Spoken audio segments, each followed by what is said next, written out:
left them in the will.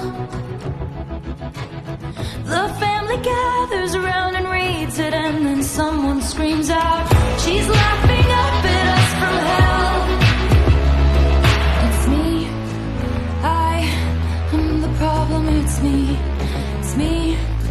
I. Bismillahirrahmanirrahim. Assalamualaikum warahmatullahi wabarakatuh. Perkenalkan, nama saya Vita Puspitasari dan rekan saya bernama Anggur. Kami dari kelas 1A program studi pendidikan guru sekolah dasar Universitas Muhammadiyah Mataram. Di kesempatan kali ini kami berkesempatan berkunjung di salah satu SDN yang ada di Labu Api, tepatnya di SDN 1 Karangbuangkot ini. Di sini kami akan melakukan sesi wawancara terhadap kepala sekolah, dua guru, dan wali kelas. Selain itu, video ini dibuat untuk memenuhi tugas ujian akhir semester kita di mata kuliah manajemen berbasis keuangan. Lama lagi ikuti keseruan kita untuk mewawancarai kepala sekolah dan wali kelas.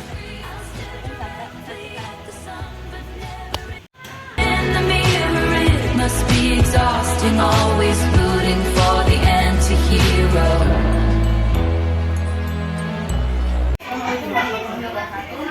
Di sini kita sudah ada narasumber pertama.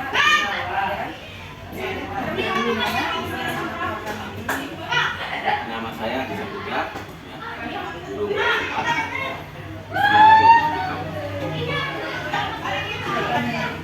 program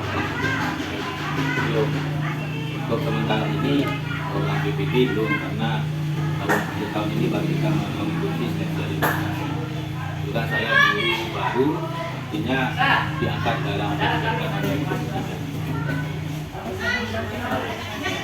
Bagaimana Bapak berbicara MTS dalam meningkatkan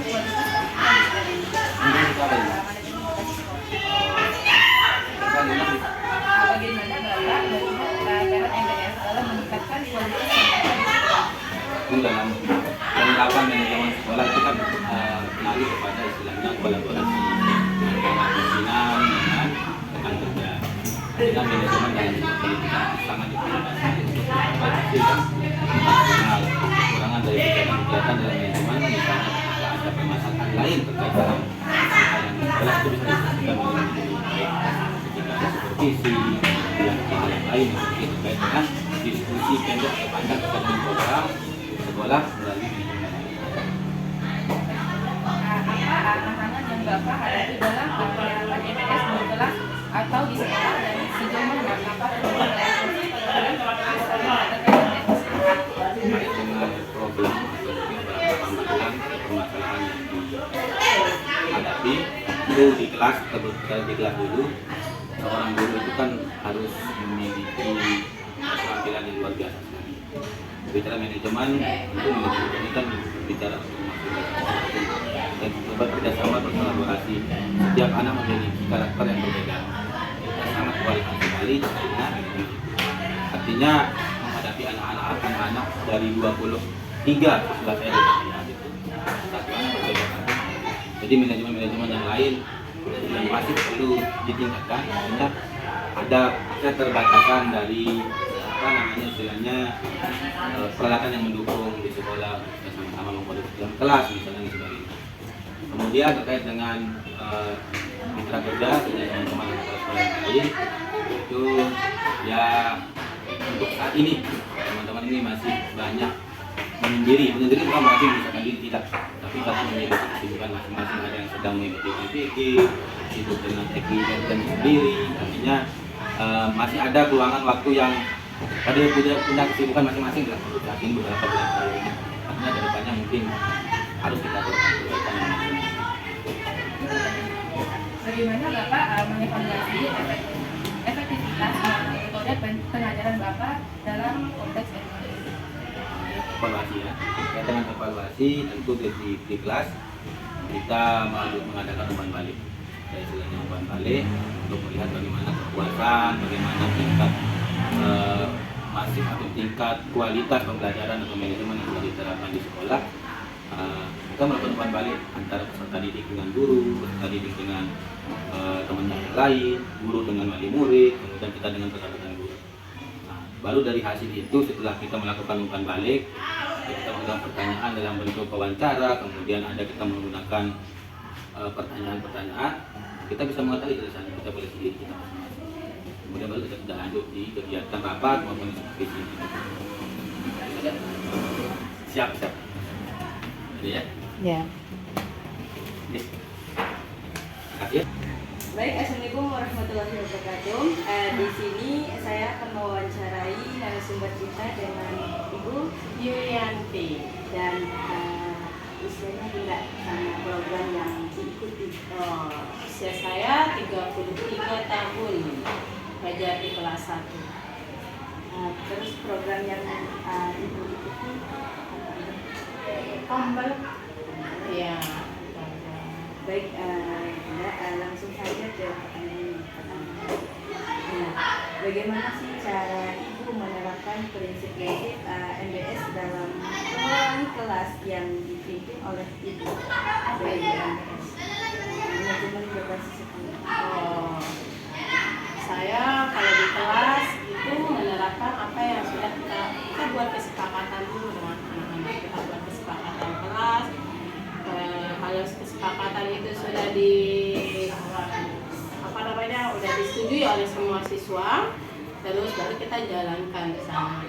Nah, nanti di saat ada siswa melakukan pelanggaran atas kesepakatan itu, kita ingatkan kembali dengan kesepakatan yang tadi. Saya di kelas kayak gitu. Kemudian saya juga di kelas itu sangat menekankan kepada siswa untuk tidak ada namanya kuliah secara verbal ataupun non verbal.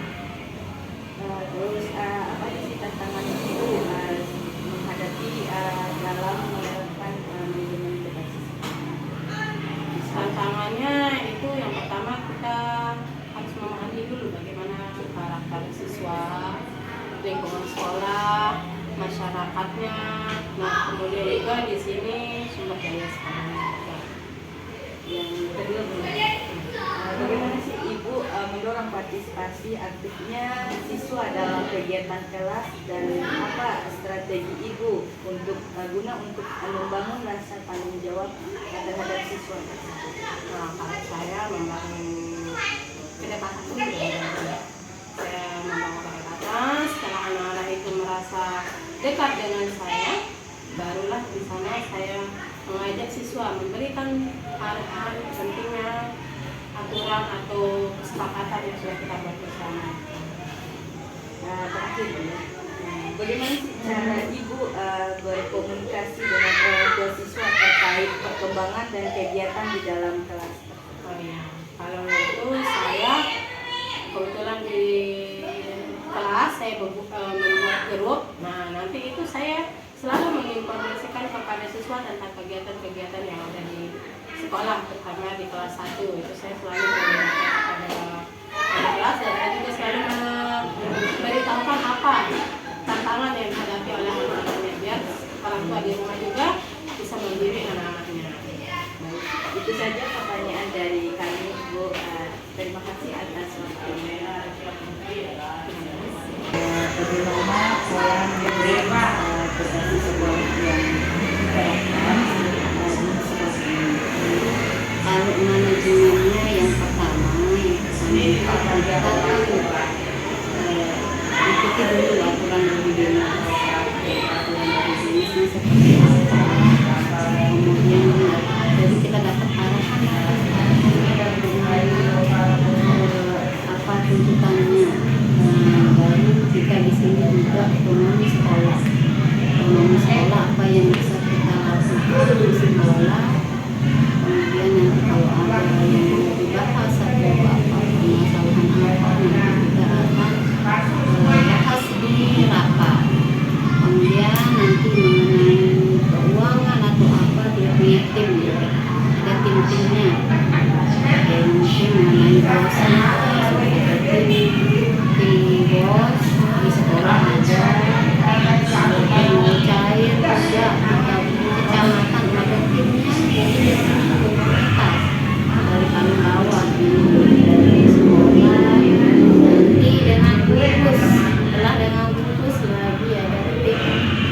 kecamatannya sendiri. Lalu ada tim lagi lebih besar ke kabupaten. Jadi kita ikut di berdasarkan arahan dari kabupaten, dan tetap juga ada otonomi. Kemudian apa yang harus dilakukan itu kita berbasisnya itu sesuai dengan performanya, mana yang skala prioritas itulah yang harus dilaksanakan. Jadi kalau sifatnya itu urgent sekali, bisa itu dikerjakan juga.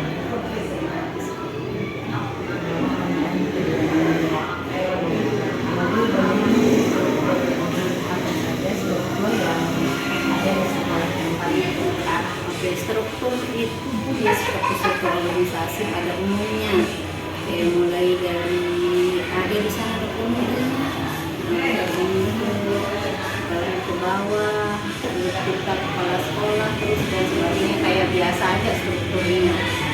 Itu untuk secara umumnya. Kemudian nanti ada ke bawahnya lagi ada cabang untuk bikin tambah ekstra dengan juga struktur sendiri. Kepala sekolahnya sebagai pengelola di sana. Kita koordinasinya juga dengan komite tokoh agama, tokoh masyarakat. Itu yang kita terapkan. Jadi setiap kayak liburnya ada ekstra. Kemarin itu yang masih berjalan itu pramuka. Jadi masih struktur biasa saja. Dari penanggung jawab, terus nanti ke bawah, nanti siapa beres petugasnya. Setelah kita nah, kegiatan apa sih prestasi apa saja yang diraih oleh sebuah pemuda dan siswa selama Ibu Udin?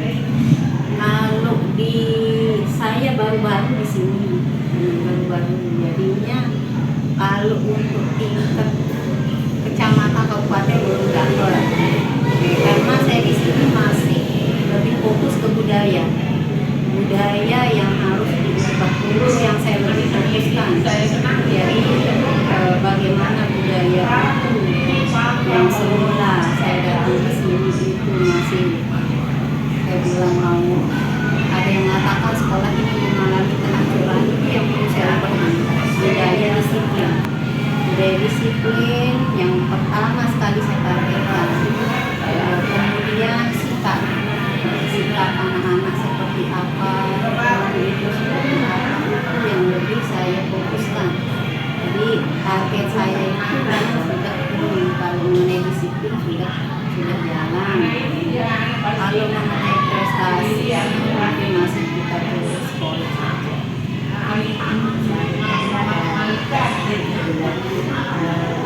Untuk mendukung kemandirian sekolah ini, apa saja yang ada di sekolah ini? Kemandirian kita kalau kan bos itu sudah dari kabupaten, dari pusat kita sudah dapat. Kemudian kemarin kita dapat tahun ini karena rapat untuk bos kinerja. Jadi progres dari rapor pendidikan sangat baik. Bukan berdua, bertiga. Jadi kita makan dari 28 sekolah, 28 itu bertiga yang dapat bos kinerja, yang artinya bahwa rapor pendidikannya itu menunjukkan baik sekali. Jadi pertama kemarin waktu saya belum ada di sini, itu rapor pendidikannya itu 5 merah 1 kuning, sudah berubah jadi 5 hijau 1 kuning. Nah, untuk kemandirian ini nanti kalau mengenai dana itu tetap kita dari pemerintah berdasarkan arahan-arahan apa saja yang bisa kita lakukan.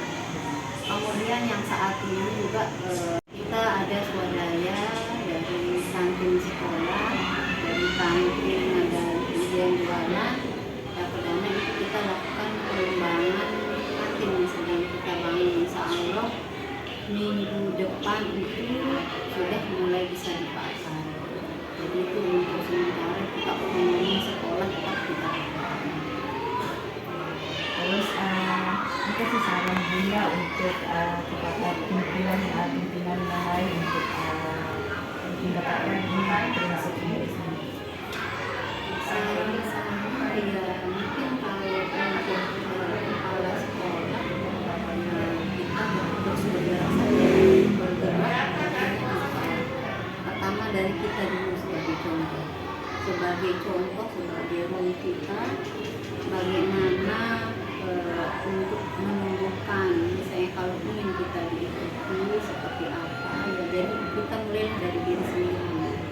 Mulailah dari kepala sekolah itu dulu sebagai contoh, sehingga nanti yang lainnya pun mengikuti apa yang kita, jadi tidak perlu kita mungkin banyak berbicara atau apa, tetap saja sifat.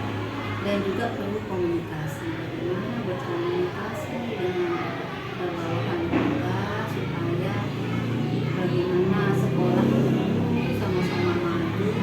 Tanpa ada gap-gap di beberapa antara guru yang ini dengan ini, jadi bagaimana supaya sekolah itu bersatu. Baik, terima kasih Bunda atas jawabannya untuk pertanyaan.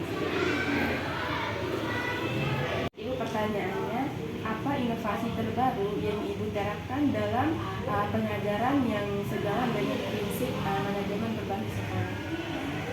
Kalau yang sekarang kita gunakan itu mungkin seperti proyek kayak masalah apa yang ada di sekolah ini, itu yang kita ungkap, itu yang kita sesuaikan dengan apa yang ada di sekolah. Terus kalau kita pakai sekarang itu biasanya Gemini AI yang begitu-gitu, kayak ChatGPT untuk mencari modul atau apa untuk anak-anak itu saya pakai dulu. Nah, terus nanti untuk di kelasnya saya menggunakan alat-alat yang sesuai dengan yang ada di sekolah. Coba ulang lagi pertanyaannya, saya dulu. Apa inovasi terbaru yang Ibu terapkan dalam mengajar yang sejalan dengan prinsip pendidikan? Itu udah inovasinya, ya, seperti menggunakan metode mengajar yang baru, kemudian alat-alat yang ada di sekolah, kemudian apalagi menggunakan internet, berbasis online itu saya pakai. Bagaimana Ibu menilai ketersediaan sumber daya seperti guru, alat bantu mengajar, alat teknologi dalam mendukung manajemen berbasis sekolah? Kalau saya di sini ya alhamdulillah ada. Nah, waktu praktek kan kelas 6 banyak praktiknya, karena di situ ada IPA, ada listriknya, ada apa lagi tanaman yang vegetatif alami buatan itu, terus ada apa lagi magnet. Nah, saya menilai alhamdulillah ada cukup di sini alat-alatnya, cuma ada sebagian yang hilang. Nah, itu yang membuat agak berkurang sedikit, karena ada sebagian yang hilang. Nah, ada yang masih, itu yang kita gunakan. Ya, cukup sudah di sini alat-alatnya. Tapi kalau dikasih nilai ya B gitu. Ya, karena ada yang hilang kan, ada yang masih, dan ya digunakan sama anak-anak.